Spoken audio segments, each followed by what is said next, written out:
اس video میں بات کریں گے کریٹیکل تھنکنگ کے بارے میں، یعنی تنقیدی سوچ۔ اس سوچ کا تعلق غور و فکر کرنے اور سوالات اٹھانے سے ہے۔ اس کا مطلب سب سے پہلے ہم حقیقت کو پرکھیں گے، انالائز کریں گے، دین اس بیس پہ ہم کوئی رزلٹ نکالیں گے۔ لیکن یہ ایک کمپلیکس ٹاپک ہے اور ڈیفرنٹ لوگ اس کے بارے میں ڈیفرنٹ اوپینین رکھتے ہیں۔ جیسے کہ ہم جانتے ہیں تھنکنگ کا مطلب سوچ و بچار کرنا، لیکن ہر وقت ہمارے دماغ میں کچھ نہ کچھ چل رہا ہوتا ہے۔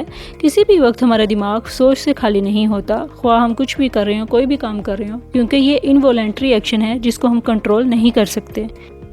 اب کریٹیکل تھنکنگ کا مطلب یہ ہرگز نہیں ہے کہ آپ کسی کے بارے میں کریٹیکل ہی سوچتے ہیں یا کسی کی مسٹیکس ڈھونڈتے رہتے ہیں۔ اس کا مطلب کہ آپ کے اندر کچھ نیا کرنے کا، کچھ نیا ڈھونڈنے کا تجسس ہے۔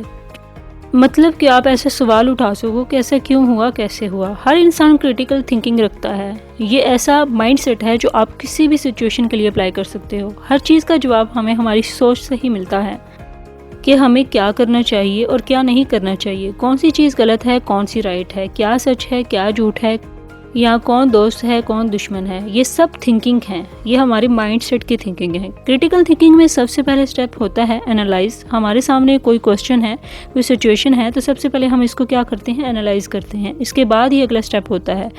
اگلا سٹیپ کیا ہوگا، ریزننگ، جس کا مطلب کہ آپ بات کو دلائل یعنی لاجک کے ساتھ ثابت کرتے ہیں۔ اس کے بعد ہم ایویلیویٹ کرتے ہیں، اس کی جانچ پڑتال کرتے ہیں، اور اس کے بعد ہم ویلیڈیشن کو چیک کرنا یعنی ویلیڈیشن کو چیک کرتے ہیں کہ یہ بات ویلڈ ہے بھی یا نہیں، درست ہے بھی یا نہیں، اور آخر میں کنکلیوڈ کرتے ہیں یعنی ریزلٹس کو فائنلائز کرتے ہیں۔